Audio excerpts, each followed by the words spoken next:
Y'all asked for a SNS spear guide for PVE. So this is my SNS spear guide for PVE. Alright. So let's go ahead and look at the gear. The gear is the same as what I use for my SNS wand. I changed the distribution a little bit so I can get some more crit and attack speed. Perception isn't as important, but the range is nice for AoE grouping, farming. Mostly just play this during open world, dungeons, and tanking. I don't ever PvP with this. I PvP with my SNS wand. Let's see. Yeah, this is all the same. I'll hover over these.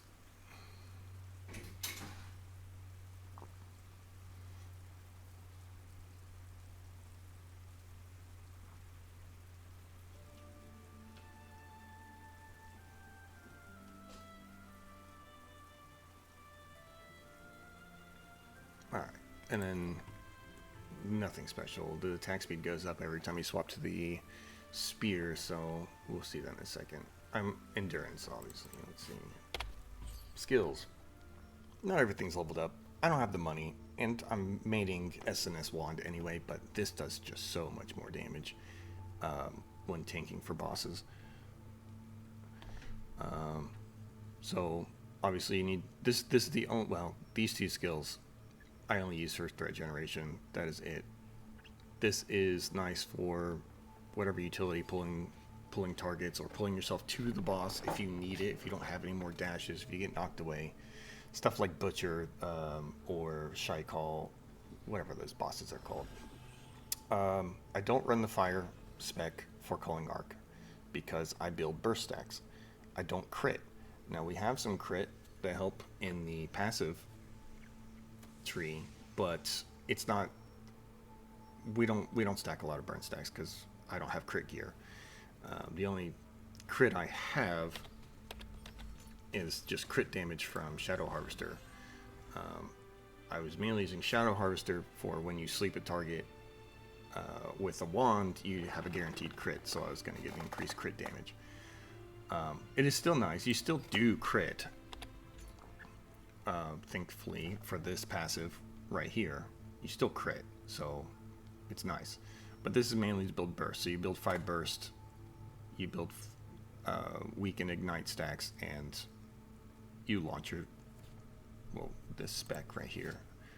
I chose this spec for Rising Slash because it ignites the burst. It explodes the ignite and the burst on the first hit instead of the last hit of the second slash, so you don't miss out. And it, you know, it hits the boss. If there's other mobs around, it's not a big deal. You just look like an anime character going around in circles. Let's go to the shield first. AoE for AoE, you can turn this off during bossing. You just need increased aggro, and you can use these points anywhere else you want. Not really needed. Even the effect duration and provoking roar is not needed. You could take this off during the boss and put cleaving roar on.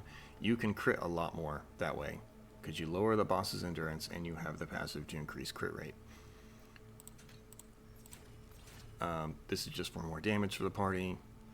If you got good DPS, you don't really need to protect them. Sure, there's some mechanics that you can swap this off if you need it.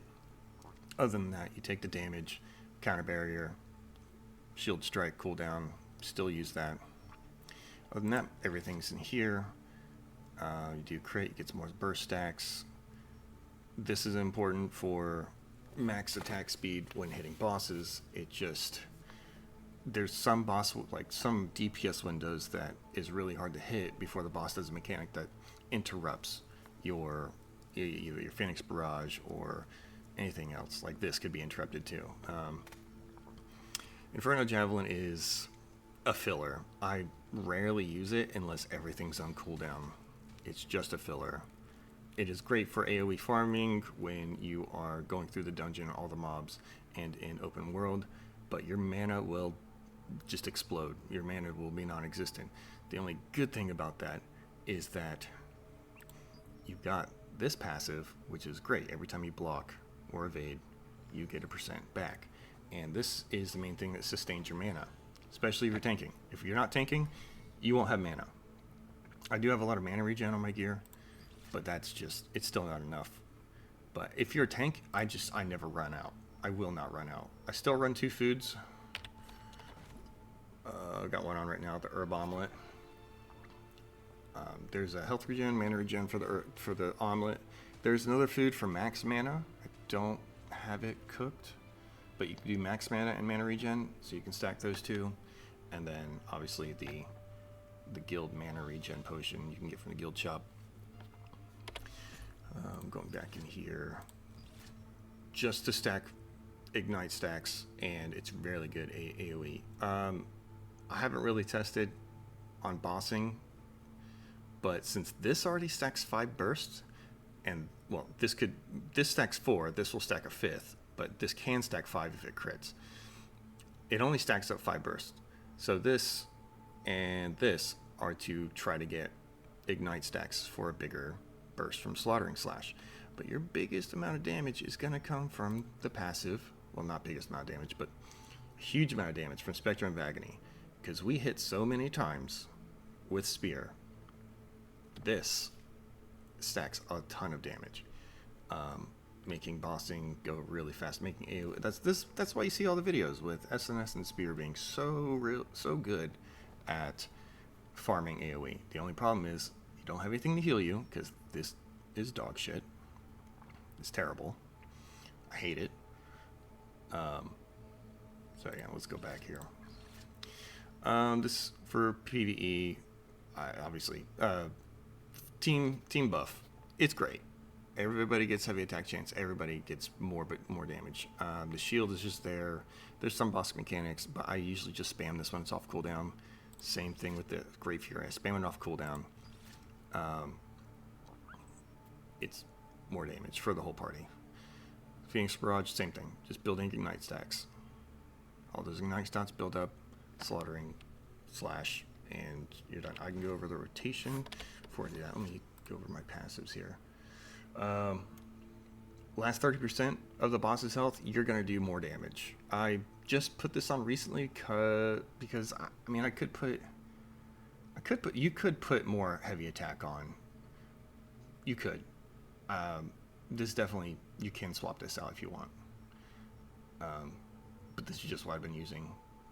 I thought, you know, a little extra damage. Add this.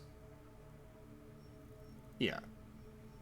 You don't have to. You can run this. It's not a big deal. I don't think it's a huge difference. Skill damage boost. Great. You can see all these I use. Increased attack speed. You're going to weaken with your shield strike. That's going to be, you're going to weaken with every single burst of ignite. So you're going to have a lot of attack speed, especially through Gale Rush. This is what gives you crit, retaliatory strike, and then some defense. I don't have morale boost because you're not actually providing any collision against bosses. Unfortunately, I wish you could, so you can lower your cooldowns even faster. Let's see, what else do I got? Obviously, you're using shield block. Nothing else. This should be the only skill you ever use if you're using SNS on your bar. It's just too good. You get a lot of health back, a lot of mana. Let's go to a dummy, and I'll show you the rotation.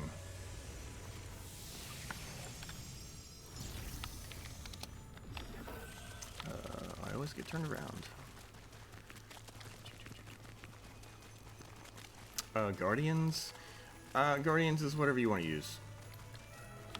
It really is. I just have this on my bar because I really shouldn't. I really just should have either Guardians. More DPS, you use this if you're trying to do DPS. I don't know how good it is. But usually I go with Lady Knight here. Get a shield, cooldown reduction while the shield is up. I think, which I haven't tested, is if you pop her shield and then this shield, I think this shield takes over and then you just cancel it, which is not the best. Alright, for rotation, it's just you buff up, get all these buffs. You get all these buffs. And then dash, taunt, spam, spam, filler, and then you burst. Obviously, if it's a boss, you're not going to be down bouncing around. Everything's going to hit the boss. And then the cooldown's already up. Spam, filler, and then that's why I'll put in the spear. Most of the time, you got boss mechanics you're going to have to dodge, or you won't be able to do the whole combo. So usually, you don't really have a lot of downtime. So it's a lot of when it's off cooldown.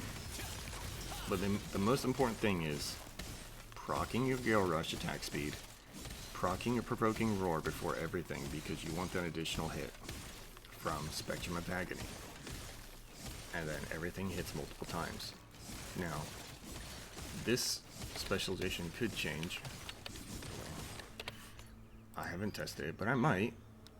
Even though I like my Ignite stacks to try to get more burst. You could take this off, and this will hit more consecutive times. Instead of 5 times, you could get 6 times if you want, but instead of 5 times, you can get 3 times a hit, and I think it may be 6. It's up to you. Up to you to experiment with it. This is just what I use. It's comfort food. It's all comfort food, but I hope this helps anybody who's looking forward to a guide. Not that this means anything, but going through here, I don't think it doesn't take much investment. Use that rotation. You're gonna be beating me in time, no problem. I'm not super hardcore. My runes are crap. But if we want to go over runes, actually, yeah, strength, damage reduction, health. This is going to change. This is going to change to all skill damage reduction, or skill damage resistance, when I get 3 at level 60. But for now, it's just going to give me more damage reduction and health. Dexterity to help with attack speed, health, because even on SNS Wand, attack speed is nice. Health, strength. Oh, and there's my wand. Also has just strength on it. But, alright, hope you guys enjoyed. Thanks.